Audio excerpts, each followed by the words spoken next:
Hello दोस्तों, आप सभी का स्वागत है इंटरनेशनल अफेयर्स में। अगर आपने चैनल को सब्सक्राइब नहीं किया है तो अभी सब्सक्राइब करें और बेल आइकन को दबाना ना भूलें। तो आइए शुरू करते हैं।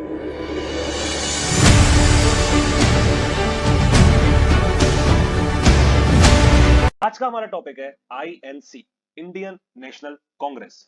तो सबसे पहले आईएनसी के हिस्ट्री के बारे में बात करते हैं। तो देखा जाए तो जो आईएनसी, ये जो कांग्रेस पार्टी है, ये 1885 में स्टैब्लिश हुई थी और इसका जो कंसेप्ट है वो किसने रखा था? वो एक ब्रिटिश पर्सन ने रखा था जिसका नाम था अलान ऑक्टेवियन ह्यूम। इसने इसका कंसेप्ट रखा था। और जो फर्स्ट प्रेसिडेंट था कांग्रेस पार्टी का, वो था उमेश चंद्र बनर्जी। सो कांग्रेस पार्टी की फर्स्ट मीट हुई थी 1885 में बॉम्बे में। सबसे पहले ये पूना में शिफ्ट हुई थी, जो आज का पुणे है। बट एक डिसीज चल रहा था उस समय पुणे में, एक बीमारी चल रही थी जिसकी वजह से इसकी जो फर्स्ट मीट हुई थी वो बॉम्बे में हुई थी। तो उस समय बॉम्बे में टोटल 72 डेलीगेशंस आए थे इस मीटिंग को अटेंड करने के लिए। और जो मोस्टली जो डेलीगेशंस थे वो काफी एलाइड ग्रुप के माने जा रहे थे, मतलब जिनका कोई इतना कॉन्टेक्ट नहीं है मासेस के साथ। मतलब जो मेजोरिटी ऑफ पीपल उस समय इंडिया की क्या थी, नॉर्मल जो गरीब लोग थे उनके साथ इनका कोई कॉन्टेक्ट नहीं था। ये काफी हाई क्लास के लोग थे, तो इस वजह से इनका जो सपोर्ट, नॉर्मल पीपल का सपोर्ट गेन करना काफी मुश्किल था इन लोगों के लिए। इसके अलावा देखा जाए, ये जो मीटिंग ऑर्गेनाइज करी गई थी उस समय भी ब्रिटिशर्स के द्वारा उनसे परमिशन लेके ही करी गई थी। इसके बाद जो काफी इंपॉर्टेंट एक लीडर माने जाते कांग्रेस के, 1886 में दादा भाई नेहरू जी, वो इंडिया के फर्स्ट एमपी माने जाते हैं जो ब्रिटिश में first Indian as MP select हुए थे, means member of parliament select हुए थे। तो कुछ अर्ली ईयर्स की बात करते हैं कांग्रेस की। तो सबसे पहले अगर अपन 20th सेंचुरी की बात करें तो इस समय तक क्या हुआ कि ब्रिटिशर्स की कुछ ऐसी पॉलिसीज आ रही थी जिस वजह से कांग्रेस क्या हो गई, एक प्रकार से मास मूवमेंट में कन्वर्ट हो गई। मींस पार्टी तो वो थी, बट इसके अलावा काफी ज्यादा जो ब्रिटिश गवर्नमेंट की पॉलिसीज थी उसका विरोध करने लगी, जिसकी वजह से काफी ज्यादा ऐसे एजिटेशन, ऐसे मूवमेंट्स ऑर्गेनाइज होने लगे। इसके बाद जब 1905 में जब बंगाल के दो हिस्से कर दिए गए थे, बंगाल को सेपरेट कर दिया गया था, इस पर भी काफी ज्यादा एजिटेशन हुए थे। इसके अलावा देखा जाए, कांग्रेस जो एक पार्टी थी, ये एक इस प्रकार की पार्टी थी कि इसी में काफी ज्यादा डिफरेंट डिफरेंट आइडियोलॉजीज के लोग एग्जिस्ट करते थे। इसमें कई लोग सेंट्रिस्ट माने जाते थे, कई लेफ्ट विंग के माने जाते थे, इवन बहुत सारे राइट विंग के भी इसमें लोग प्रेजेंट थे। अब देखा जाए, कुछ ऐसे इंपॉर्टेंट लीडर्स जो इसमें प्रेजेंट थे कांग्रेस पार्टी में, वो थे लाला लाजपत राय, विपिन चंद्र पॉल, बाला गंगाधर तिलक, मोहम्मद अली जिन्ना। तो जो मोहम्मद अली जिन्ना थे वो भी काफी ज्यादा हिंदू मुस्लिम एकता को सपोर्ट करते थे, इस वजह से वो कांग्रेस पार्टी में थे। बाद में उनके दिमाग में आया कि मुस्लिम्स का भी एक कंट्री डिफरेंट बनना चाहिए, तो उन्होंने पाकिस्तान के लिए कहा कि ये नया कंट्री हमारा बनना चाहिए। अब देखिए, कांग्रेस का ये जो मास मूवमेंट का जो एक अलग ही जो रूप था, ये कब चालू हुआ? जब गांधी जी साउथ अफ्रीका से वापस आए। तो 1950 में जब गांधी जी साउथ अफ्रीका से वापस आए तो उन्होंने जो कार्य साउथ अफ्रीका में करे थे वो साउथ अफ्रीका में ही नहीं, काफी ज्यादा इंडिया में भी पॉपुलर थे। और मासेस में काफी ज्यादा गांधी जी पॉपुलर थे। इस वजह से जो कांग्रेस थी उन्होंने भी एक प्रकार से अनऑफिशियली स्पिरिचुअल लीडर के तौर पर गांधी जी को कंप्लीट सपोर्ट दिया। इवन गांधी जी जब 1924 में कांग्रेस के प्रेसिडेंट चुने गए थे तो उस समय जो कांग्रेस के सबसे इंपॉर्टेंट लीडर्स थे, जैसे जवाहरलाल नेहरू, सरदार वल्लभ भाई पटेल, राजेंद्र प्रसाद, ऐसे इंपॉर्टेंट लीडर्स ने गांधी जी का बढ़ चढ़कर सपोर्ट करा। देखा जाए, जब 1920 में उस समय एक खिलाफत मूवमेंट गांधी जी ने ऑर्गेनाइज करवाया था। उस समय हिंदू मुस्लिम्स में काफी ज्यादा प्रॉब्लम्स चल रही थी, काफी राइट्स हो रहे थे आपस में। तो उसको एकता में कन्वर्ट करने के लिए इस मूवमेंट को ऑर्गेनाइज करवाया था, खिलाफत मूवमेंट। खिलाफत मूवमेंट क्यों करवाया था? ओटोमन एम्पायर था, means Turkish empire, Ottoman empire, उसका डाउनफॉल हो गया था और उसमें काफी ज्यादा प्रॉब्लम्स उसमें क्रिएट हो रही थी, मींस काफी ज्यादा सैंक्शंस लग रहे थे यूरोपियन कंट्रीज के द्वारा। तो उसके सपोर्ट में, ओटोमन एम्पायर के सपोर्ट में ये खिलाफत मूवमेंट ऑर्गेनाइज करवाया गया था गांधी जी के द्वारा। इसके अलावा देखा जाए, गांधी जी ने कुछ ऐसे और दूसरे मूवमेंट्स में हिस्सा लिया, जैसे चंपारण सत्याग्रह, फिर अहमदाबाद में एक माइल स्ट्राइक हुई थी और फिर खेड़ा डिस्ट्रिक्ट में भी एक सत्याग्रह ऑर्गेनाइज करवाया था। तो ये सब मूवमेंट्स में गांधी जी ने बढ़ चढ़कर हिस्सा लिया। इसके अलावा गांधी जी किन चीजों को काफी ज्यादा सपोर्ट करते थे? वो कास्ट डिफरेंसेस को मिटाना चाहते थे, वो चाहते थे सब इक्वल तरीके से रहे। इसके अलावा अनटचेबिलिटी, पॉवर्टी और रिलीजियस जो डिविजन्स थे उनको वो खत्म करना चाहते थे। इसके अलावा देखें, एक बार 1929 में लाहौर में एक कांग्रेस की मीट हुई थी और इस मीट में पहली बार एक नारा आया, पूर्ण स्वराज। पूर्ण स्वराज मतलब क्या होता है? Complete independence. और उसमें ऐसा कहा गया कि हम 26 जनवरी को एज अ इंडिपेंडेंस डे को मनाया करेंगे। बट 1930 में देखा जाए तो कांग्रेस के काफी इंपॉर्टेंट लीडर थे श्रीनिवास अय्यर, उनको पार्टी से निकाल दिया गया था क्योंकि उन्होंने इसी पूर्ण स्वराज की डिमांड करी थी। पूर्ण स्वराज मतलब फुल इंडिपेंडेंस की डिमांड करी थी। गांधी जी वैसे क्या चाहते थे? एक होम रूल चाहते थे। होम रूल मतलब क्या होता है? ये जो ब्रिटिशर्स है, ये जो रूल कर रहे हैं, ये रूल करते रहे, बट जो इंडियंस हैं इनको भी पावर मिलना चाहिए। मींस इनके रिप्रेजेंटेटिव्स भी गवर्नमेंट में होने चाहिए। तो इसके बिल्कुल खिलाफ श्रीनिवास अय्यर ने आवाज उठाई थी कि हमें तो कंप्लीट इंडिपेंडेंस चाहिए, मतलब ब्रिटिशर्स को इंडिया से जाना चाहिए। इसके अलावा बात करें फिर गवर्नमेंट ऑफ इंडिया के लिए 1935 में इलेक्शंस हुए थे जिसमें काफी ऐसे इंडियंस थे जो कि गवर्नमेंट में पावर में आए थे। ऐसे 11 प्रोविंसेस मतलब 11 स्टेट्स में इलेक्शंस हुए थे जिसमें से 8 स्टेट्स में कांग्रेस ने फुल मेजोरिटी पाई थी और वो उस इलेक्शंस को जीती थी। सुभाष चंद्र बोस देखा जाए तो 1939 में सुभाष चंद्र बोस उस समय कांग्रेस के प्रेसिडेंट थे। बट सुभाष चंद्र बोस ने गांधी जी और उनके बीच में काफी डिफरेंसेस थी, उस वजह से उन्होंने क्या कर दिया था, रिजाइन कर दिया था। और गांधी जी भी इतना माना जाता है कि सुभाष चंद्र बोस को उनकी नीतियों की वजह से बिल्कुल पसंद नहीं करते थे। सो इंडिपेंडेंस के बाद की अगर अपन बात करें, सो इंडिपेंडेंस के बाद जो फर्स्ट इलेक्शंस हुए थे वो 1952 में हुए थे जिसमें कांग्रेस को कंप्लीट मेजोरिटी मिली थी और इंडिया के first prime minister Jawaharlal Nehru बने थे। सेम 1957 और 1962 में भी यही हुआ था कि 3 बार Jawaharlal Nehru as a prime minister चुने गए थे। इसके अलावा काफी बार ऐसा हुआ है जिसमें कांग्रेस पार्टी ने मेजोरिटी पाई है। इसके अलावा 1967 की बात करें, इस समय क्या हुआ था, कांग्रेस की काफी ज्यादा छवि खराब हो गई थी क्योंकि कांग्रेस जब 1962 में सिनो इंडियन वॉर हार गई थी। सिनो इंडियन वॉर क्या है, जो इंडिया और चाइना का वॉर हुआ था जिसमें चाइना ने इंडिया की लद्दाख की टेरिटरी पर कब्जा कर लिया था। इस वजह से यहाँ पर क्या हुआ था, कांग्रेस की थोड़ी सी छवि खराब हुई थी। सबसे पहले देखते हैं नेहरू और शास्त्री के एरा की, जो कि 1947 से 1966 तक चला। तो सबसे पहले तो जवाहरलाल नेहरू जब प्राइम मिनिस्टर बने थे तो उन्होंने काफी सेंट्रिक पॉलिसीज को अपनाया और काफी सोशलिस्ट या बोल सकते हैं सोशलिस्ट पॉलिसीज को अपनाया। अभी सोशलिस्ट पॉलिसीज क्या है, मींस उन्होंने कैपिटलिज्म को दूर रखा, मींस उन्होंने अपनी इकोनॉमी को, अपने मार्केट्स को इतना खुला नहीं छोड़ा जिससे दूसरे देश की कंपनीज भी अपने देश में आके इन्वेस्ट कर सके, अपने देश में आके अपने मार्केट्स में उनका सामान बेच सके। तो इतनी फ्रीडम दूसरे देश को नहीं दी गई, जिसमें इंडिया के जितने भी मैक्सिमम सेक्टर्स थे वो सब गवर्नमेंट के अंडर रहेंगे। जॉइंटली गवर्नमेंट और private, means public as well as private, दोनों सेक्टर्स के द्वारा जॉइंटली उन कंपनीज को रन करा जाए। तो इसमें गवर्नमेंट का काफी ज्यादा इन्वॉल्वमेंट रहता है। वो इसलिए रहता है जिससे अच्छे तरीके से एम्प्लॉयमेंट लोगों को प्रोवाइड करवा पाए। इजीली जो काफी गरीब फैमिलीज से बिलोंग करते हैं, ये जो फैक्ट्रीज को रन करते हैं, उनको भी प्रॉपर अपॉर्चुनिटी मिल पाए अपने सामान को मार्केट में बेचने की, और उनको एक्सटेंसिव ज्यादा कंपटीशन बाहर की कंट्रीज और बाहर की कंपनीज से फेस ना करना पड़े। इस वजह से कांग्रेस ने इस नीति को अपनाया था, सोशलिस्ट की नीति को। देखा जाए तो उस समय जवाहरलाल नेहरू ने अपनी पार्टी को काफी सेंट्रिक बना के रखा था और काफी ज्यादा सोशलिस्ट बना के रखा था। फिर देखा जाए तो 1962 में जब वॉर हुआ था, इंडो सिनो वॉर या बोल सकते हैं सिनो इंडियन वॉर, उसके बाद जवाहरलाल नेहरू की काफी ज्यादा पॉपुलैरिटी कम हुई थी और उसके बाद जवाहरलाल नेहरू ने डिफेंस में काफी ज्यादा इन्वेस्ट करना चालू करा, क्योंकि उस समय उनको समझ में ये आया कि इंडिया की जो डिफेंस पावर है वो काफी कमजोर है, हमारी इकोनॉमी इतनी स्ट्रांग नहीं है, इस वजह से हम चाइना से इस वॉर में अच्छे से लड़ नहीं पाए। तो इस वजह से उन्होंने अब डिफेंस में ज्यादा इन्वेस्ट करना चालू करा। देखा जाए तो कांग्रेस में भी काफी बार बहुत सारे डिविजन्स हुए। काफी बार ऐसा हुआ है कि कांग्रेस की मेंबर्स में कुछ ऐसी अनबन हो गई या उनकी आइडियोलॉजीज मैच नहीं कर रही थी, जिसकी वजह से कांग्रेस भी काफी बार टूटी है। नेक्स्ट फेज अपन देखते हैं इंदिरा गांधी का फेज, जो कि काफी इंपॉर्टेंट और काफी क्रिटिकल फेज माना जाता है। तो जब इंदिरा गांधी प्राइम मिनिस्टर बनने वाली थी, उसके पहले से ही देखा जाए तो इंदिरा गांधी की जो छवि थी वो पार्टी के अंदर ही काफी ज्यादा खराब मानी जाती थी। मींस उनका जो एटीट्यूड था वो काफी खराब माना जाता था। उनकी कुछ ऐसी पॉलिसीज थी, जब वो प्राइम मिनिस्टर नहीं बनी थी उससे पहले ऐसी पॉलिसीज थी जो वो लाना चाहती थी।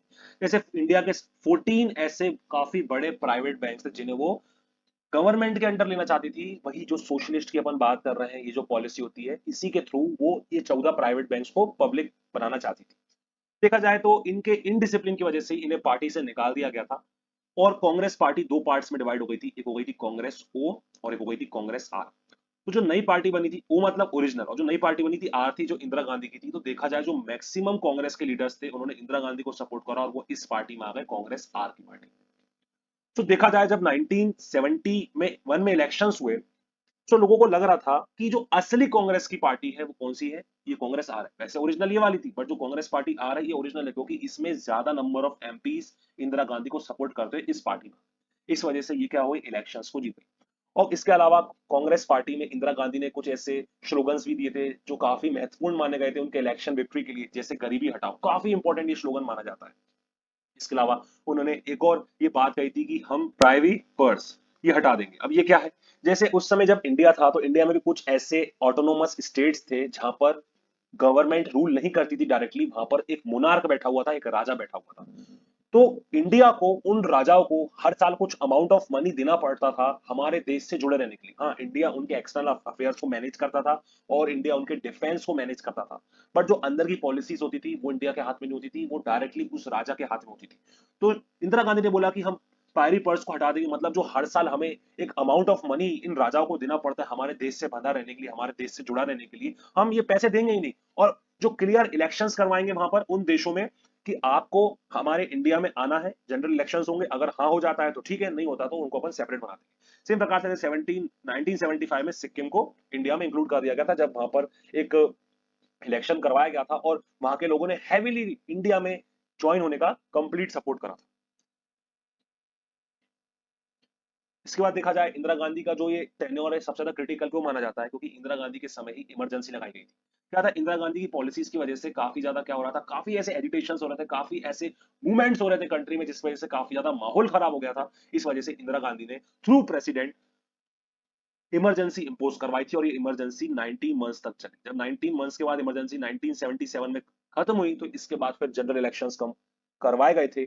इसमें हैवीली कांग्रेस बहुत ही ज्यादा बड़े मार्जिन से हारी, और जनता दल, काफी ऐसी पार्टीज थी जो एंटी इंदिरा गांधी मानी जाती थी, वो सब मिलकर उन्होंने एक पार्टी बनाई जनता दल के अंदर, और उसमें उन्होंने काफी बड़ी मेजोरिटी पाई, और 1977 से 1980 तक उन्होंने अपनी सरकार चलाई।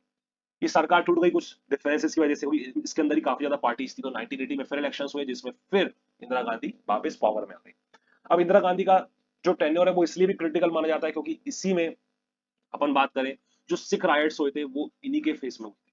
क्या था, उस समय माना जा रहा था कि काफी ज्यादा ऐसे टेररिस्ट ऑर्गेनाइजेशंस हो गए जो गोल्डन टेम्पल के थ्रू रन कर रहे थे, जो अपना एक सेपरेट कंट्री चाहते थे एज अ पंजाब। तो उस समय इंडियन आर्मी फोर्सेस क्या हुआ, गोल्डन टेम्पल में एंटर हो गए। तो उसी के बाद इंदिरा गांधी के जो दो अफसर्स थे जो कि सिख थे, उन्होंने क्या करा, उनको शूट कर दिया। इस वजह से पूरी कंट्री में काफी ज्यादा सिख राइट्स हुए, जिसमें लगभग 5,000 से 17,000 तक सिख लोग मारे गए थे। तो ये काफी एक बड़ा घटना मानी जाती है कांग्रेस के टेन्योर में। बात अब करते हैं राजीव गांधी के टेन्योर की। तो जो राजीव गांधी का टेन्योर था वो काफी डिफरेंट माना जा रहा था, क्योंकि इसके पहले कांग्रेस क्या थी, एक सोशलिस्ट की पॉलिसी अपना रही थी। मींस जितने भी जो सेक्टर्स रहेंगे वो गवर्नमेंट और प्राइवेट कंपनीज के द्वारा जॉइंटली रन करे जाएंगे। बट राजीव गांधी इन पॉलिसीज में चेंज लेके आए, थोड़ा सा वो लिबरलाइजेशन की तरफ ज्यादा मुड़े, ग्लोबलाइजेशन की तरफ ज्यादा मुड़े, जिससे बाहर कंपनीज आ पाए और हमारे देश में इन्वेस्ट कर पाए, अपने सामान को बेच पाए, अपनी इकोनॉमीज को खोलने की कोशिश यहाँ से चालू हुई थी। इसके अलावा देखिए, इनकी छवि इतनी अच्छी इसलिए नहीं मानी जाती थी, काफी ज्यादा ऐसे स्कैंडल्स में फंसे हैं ये, जिस वजह से इनकी छवि अच्छी नहीं मानी जाती। इस समय से ही कांग्रेस की जो पार्टी थी, इनकी जो छवि, इनकी जो इमेज थी, वो काफी ज्यादा गिरना चालू हुई। काफी ऐसे स्कैंडल्स थे। इसके अलावा देखें तो 1991 में राजीव गांधी का असैसिनेशन हो गया था एक वुमेन के द्वारा, जो कि तमिल टाइगर्स से बिलोंग करती थी। अभी तमिल टाइगर्स क्या है, तमिल टाइगर्स एक ऑर्गेनाइजेशन है जो कि श्रीलंका में रन करा जाता है। ये तमिल लोगों का ऑर्गेनाइजेशन था, और इन्होंने ये ऑर्गेनाइजेशन इसलिए बनाया था क्योंकि जो सेनालिस लोग थे, सेनालिस मतलब जो बुद्धिस्ट लोग थे, जो सेनालिस लैंग्वेज बोलते थे, वो लगभग 75% ऑफ श्रीलंका बनाते हैं। तो काफी ज्यादा इन पे अत्याचार करते तमिल लोगों पे। उसके रिस्पॉन्स में तमिल ने एक सेपरेट कंट्री बनाने के लिए तमिल टाइगर्स बनाया। तो उस समय राजीव गांधी ने श्रीलंका में अपनी फोर्सेस भेजी थी, इंडियन फोर्सेस भेजी थी, इस प्रॉब्लम से निपटने के लिए, जो इतने ज्यादा प्रॉब्लम श्रीलंका में क्रिएट हो रही थी। तो जो इंडियन फोर्सेस थी वो श्रीलंका में इन तमिल टाइगर्स के लोगों से लड़ी, जिस वजह से तमिल टाइगर्स के लोग काफी ज्यादा इंडिया की एयरफोर्स और राजीव गांधी से नाराज थे। तो उस समय जब राजीव गांधी तमिलनाडु में जनरल इलेक्शंस के प्रचार के लिए गए थे, वहां पर एक वुमेन ने एक फूल का गुलदस्ता दिया जिसमें एक बॉम्ब रखा हुआ था, जिस वजह से राजीव गांधी का असैसिनेशन हो गया। इसके बाद देखें तो इंडिया में पहली बार कोई south Indian as a prime minister आया, जिसे पीवी नरसिम्हा राव बोलते हैं। देखा जाए तो पीवी नरसिम्हा राव को father of Indian economy reforms भी बोला जाता है, क्योंकि जो मेन चेंजेस आए थे इंडिया की इकोनॉमी पॉलिसीज में, वो नरसिम्हा राव ही लेके आए थे, जिसमें ग्लोबलाइजेशन और लिबराइजेशन सबसे ज्यादा इंपॉर्टेंट है। उस समय क्या था, इंडिया के फॉरेक्स रिजर्व्स, विदेशी मुद्रा भंडार खत्म हो गया था। इंडिया के पास बिल्कुल पैसे नहीं बचे थे अपनी इकोनॉमी को रन करने के लिए, जिस वजह से उन्होंने मजबूर होकर ये कदम को उठाया था। अब बात करते हैं इंडियन नेशनल कांग्रेस की 1998 से प्रेजेंट तक की कहानी। देखा जाए तो इंडियन नेशनल कांग्रेस काफी ज्यादा कमजोर हो गई थी 1996 से। काफी ऐसे इलेक्शंस आ रही थी, क्योंकि इसके पहले ही जो इंडियन नेशनल कांग्रेस थी वो एक और बार टूट चुकी थी, जिसमें एक क्या थी, कांग्रेस आर थी, जो कि इंदिरा गांधी की थी, जो मैंने आपको बताई, जो बाद में 1996 से फिर कांग्रेस, नॉर्मल कांग्रेस कहलाना चालू हुई। इसके अलावा देखिए, कांग्रेस एक और बार टूटी है, इसी कांग्रेस आर में से निकली है। और कौन सी निकली है, कांग्रेस आई। कांग्रेस आई क्या थी, ये इंदिरा गांधी के समय एक और बार टूटी थी, जो कि कांग्रेस आई मतलब इंदिरा। और जो दूसरी थी वो आज क्या कहलाती है, एनसीपी कहलाती है। तो काफी बार कांग्रेस का भी ब्रेक हो चुका है इस वजह से भी। इसके अलावा देखा जाए तो 1998 से कांग्रेस की छवि इतनी क्यों खराब हुई, क्योंकि काफी ज्यादा ऐसे स्कैंडल्स हुए जिसमें फंसी है। अगर अपन देखें 1998 से प्रेजेंट में, तो अभी भी काफी ऐसे स्कैंडल्स हुए। सबसे बड़ा स्कैंडल जिसमें माना जाता है 2G का जो स्कैंडल हुआ, काफी ऐसे इलेक्शंस हारे भी है। 2004 में वापस कांग्रेस की वैसे सरकार आई थी, जब बीच में बीजेपी की सरकार रही थी, उसके बाद फिर कांग्रेस की सरकार आई थी 2004 में, और 2009 में फिर कांग्रेस की सरकार आई थी। बट ये एक कोलिजन में आई थी, जैसे बोलते हैं यूपीए। मीन्स ये अकेली पार्टी नहीं थी, इसने काफी और पार्टीज का भी सपोर्ट लिया था, जिस वजह से ये पावर में आई थी।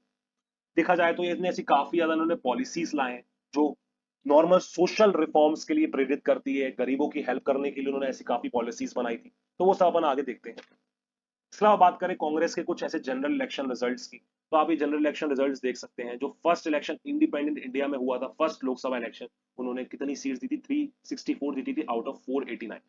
ये सीट्स का जो सिलसिला है ये बढ़ता गया, फिर कभी कम हुआ इंदिरा गांधी के समय, और देखा जाए तो अभी 1998 से ये काफी ज्यादा कम हो गया था जब बीजेपी की सरकार थी इस समय। और अभी जो प्राइम मिनिस्टर नरेंद्र मोदी है, इस समय इनकी सीट सबसे ज्यादा रिड्यूस हो चुकी है। देखा जाए, इनकी जो लॉन्गेस्ट सर्विंग प्रेसिडेंट है कांग्रेस पार्टी की, वो सोनिया गांधी रही, जो कि 1998 से 2017 तक रही, लगभग 19 इयर्स के लिए वो प्रेसिडेंट रही। सबसे लॉन्गेस्ट सर्विंग प्रेसिडेंट मानी जाती कांग्रेस पार्टी की सोनिया गांधी। इसके अलावा देखिए 2017 से 2019 तक राहुल गांधी रहे प्रेसिडेंट, और उसके बाद 2019 से वापस Sonia Gandhi as a president of Congress present है। मेन अगर आइडियोलॉजीज की बात करें कांग्रेस की, तो सबसे इंपॉर्टेंट आइडियोलॉजीज मानी जाती है, जो अपन ऑफिशियल बात करें, सोशल इक्वालिटी मानी जाती है सबसे इंपॉर्टेंट आइडियोलॉजी, फ्रीडम, सेक्युलरिज्म और इक्वल अपॉर्चुनिटी। इसके अलावा देखा जाए तो काफी ज्यादा लिबरलिज्म को सपोर्ट करते हैं। इस वजह से ये लेफ्टिस्ट पार्टी तो कंप्लीट नहीं बोलेंगे, बट सेंट्रल लेफ्टिस्ट पार्टी ये कहलाती है। जिस प्रकार से बीजेपी एक राइटियस पार्टी कहलाती है, राइट विंग पार्टी, उसी प्रकार से सेंट्रल लेफ्टिस्ट पार्टी कांग्रेस कहलाती है। देखा जाए बहुत सारे ऐसे सोशल रिफॉर्म्स करने की कोशिश करी कांग्रेस पार्टी ने। सोशल रिफॉर्म्स में अगर बात करें कांग्रेस पार्टी की क्या पोजीशन रही है, तो Congress party national rural employment guarantee act, ये काफी इंपॉर्टेंट एक एक्ट माना गया था, जो कि कांग्रेस पार्टी लेके आई थी। इसके अलावा कांग्रेस पार्टी ने रिलीजियन बेसिस पे हमेशा टेंशन दूर करने के लिए ऑफिशियली ये कहा है कि हम सेकुलरिज्म को काफी ज्यादा सपोर्ट करते हैं। कांग्रेस पार्टी की एक ऐसे केस पर काफी ज्यादा निंदा भी होती है, जब 1986 में जो शाह बानो का केस हुआ था, इसमें उस समय की जो सरकार थी, जो राजीव गांधी के द्वारा रन करी जा रही थी, उन्होंने सुप्रीम कोर्ट का एक ऑर्डर को पलटने के लिए एक एक्ट पास करा था, और उस एक्ट को बोलते हैं द मुस्लिम वुमेन एक्ट, जो कि 1986 में आया था। तो शाह बानो का केस है, उसमें यह हुआ था कि उनके हस्बैंड ने उनको डिवोर्स दे दिया था तलाक के थ्रू, जो ट्रिपल तलाक पहले कहा जाता है। बट शाह बानो ने ये सुप्रीम कोर्ट में अर्जी दी कि ये गलत तरीके से हुआ, मुझे एक मेंटेनेंस मिलना चाहिए। तो सुप्रीम कोर्ट ने बिल्कुल उनको परमिट करा कि आपको ये मेंटेनेंस मिलेगा, और उनके हस्बैंड को, जो प्रीवियस हस्बैंड थे, उनको ये कहा कि आपको ये मेंटेनेंस देना पड़ेगा। इसके अपोजिट अगर देखा जाए, काफी ज्यादा इसमें क्या हुआ था, काफी एजिटेशन हुआ, काफी ऐसे लोगों ने विरोध करा, जो मुस्लिम लोग थे उन्होंने काफी विरोध करा कि ये नहीं होना चाहिए। इस वजह से जो उस समय के राजीव गांधी की सरकार थी, वो ये एक्ट लेके आए और उन्होंने सुप्रीम कोर्ट के इस ऑर्डर को पलट दिया था। काफी इनकी आलोचना भी करी जाती है इस बेसिस पे। इसके अलावा देखें तो इनकी एक और बेसिस पे काफी आलोचना करी जाती है, जब 1965 में लाल बहादुर शास्त्री प्राइम मिनिस्टर थे जवाहरलाल नेहरू के खत्म होने के बाद, तो उस समय इन्होंने हिंदी को एज अ नेशनल लैंग्वेज बनाने की कोशिश करी। इस वजह से काफी ज्यादा एजिटेशन हुआ। सबसे ज्यादा जो विरोध हुआ था वो तमिलनाडु में हुआ था, जिसमें काफी ज्यादा लोगों की जान भी गई थी। इस वजह से मजबूरी में लाल बहादुर शास्त्री ने बोला कि हाँ, इंडिया की दो ऑफिशियल लैंग्वेजेस रहेगी, जिसमें आप नॉर्मल जो कम्युनिकेशन है वो कर सकते हैं, एक रहेगी हिंदी, दूसरी रहेगी इंग्लिश। इसके बाद ये जो एजिटेशन हुए थे, शांत हुए थे, बट इस वजह से भी काफी ज्यादा विरोध होता है। इसके अलावा देखिए, एक है सेक्शन 377 इंडियन पेनल कोड का, जिसे अपन बोलते हैं आईपीसी। इसमें क्या है, होमोसेक्सुअलिटी को एक ऑफेंस बनाया गया, और इन्होंने ही ये बनाया था, कांग्रेस पार्टी ने बनाया था, बट इसको वापस फिर हटा दिया गया था। और अभी देखा जाए प्रेजेंट में शशि थरूर दो बार ये कोशिश कर चुके हैं कि इसको अपन इंप्लीमेंट करके क्या करें, होमोसेक्सुअलिटी को एज अ क्राइम बना दें। जो सेम जो जेंडर के लोग होंगे वो आपस में रिलेशंस नहीं रख सकते, आपस में मैरिज नहीं कर सकते, उसको एक क्राइम बनाया जाए। बट अभी तक इसको एनफोर्स नहीं करवा पाए, क्योंकि जो पार्टी पावर में बीजेपी, उन्होंने कभी इसको स्वीकारा नहीं है। सेकंड बात करें अगर अपन इकोनॉमिक पॉलिसीज, तो आपको इकोनॉमिक पॉलिसीज के बारे में बता चुका हूं, पहले काफी ज्यादा सेंट्रिक थी और सोशलिज्म पे ज्यादा फोकस करती थी। मींस जितनी भी प्रॉपर्टीज रहेगी, जितने भी जो कंपनीज रहेगी, वो ज्वाइंटली, पब्लिकली और प्राइवेटली, मींस गवर्नमेंट के और द्वारा भी रन करी जाएगी ये सब चीजें। इसके अलावा देखिए तो 1991 से इन पॉलिसीज में थोड़ा चेंज आया, लिबरलाइजेशन की तरफ ज्यादा गए, इसके अलावा ग्लोबलाइजेशन की तरफ ज्यादा गए। थर्ड अगर अपन बात करें डिफेंस के मामले में, नेशनल डिफेंस के मामले में अगर बात करें, तो हमेशा से ही जब स्टार्टिंग में जवाहरलाल नेहरू प्राइम मिनिस्टर थे, तो उन्होंने एक नॉन अलाइंड मूवमेंट की शुरुआत करी थी कि हम किसी भी एक डायरेक्शन में नहीं जाएंगे, हम ना ही यूएसए का साथ देंगे, ना ही हम सोवियत यूनियन के कैंप में जाएंगे, हम नॉन अलाइंड रहेंगे। तो देखा जाए तो इस वजह से उन्होंने काफी ज्यादा दोनों देशों से काफी हेल्प ली डिफेंस के मामले में। वहीं देखा जाए तो फर्स्ट पोखरान टेस्ट हुआ था न्यूक्लियर पावर बनने के लिए, और उस समय इंदिरा गांधी ने ये बोला था, 1974 में हुआ था, उस समय उन्होंने ये बोला था कि हम पीस के लिए कर रहे हैं, कि जो सामने की कंट्री वो कभी हम पे हमला ना करे, तो हम पीस स्टेब्लिश करने के लिए ये न्यूक्लियर पावर बनने की कोशिश कर रहे हैं। इस वजह से जो यूएसए और बाकी जो यूरोपियन कंट्रीज थी वो काफी ज्यादा नाराज हुई थी इंडिया से, और उन्होंने जो न्यूक्लियर सप्लाईज थे जो वो इंडिया को प्रोवाइड करती थी, जो न्यूक्लियर जो पावर होती है इंडिया जो यूज करती थी इलेक्ट्रिसिटी को जनरेट करने के लिए, वो न्यूक्लियर सप्लाईज यूएसए और बाकी यूरोपियन कंट्रीज ने बंद कर दिए थे। इसके अलावा देखा जाए 1971 में भी जो डिफेंस का अपन अगर अपन एक्सपेक्ट में बात करें, काफी इंपॉर्टेंट माना जाता है 1971, जिसमें बांग्लादेश लिबरेशन वॉर हुआ था, जिसमें इंडिया का एक बहुत ज्यादा क्रिटिकल, एक बहुत महत्वपूर्ण रोल था बांग्लादेश को लिबरेट करवाने। इसके अलावा कुछ और इंपॉर्टेंट अगर अपन बातें करें, इसमें इंडिया का एक काफी इंपॉर्टेंट रोल आता है सिक्किम को एनेक्स करने के लिए, 1975 में सिक्किम को अपने देश में इंक्लूड करने के लिए। फिर देखा जाए यूएपीए, काफी इंपॉर्टेंट ये एक एक्ट माना जाता है जिसे अनलॉफुल एक्टिविटीज प्रिवेंशन एक्ट बोलते हैं। इसकी वजह से क्या होता है, जो पुलिस अथॉरिटीज होती है वो काफी ज्यादा क्या होती है, छूट मिल जाती है।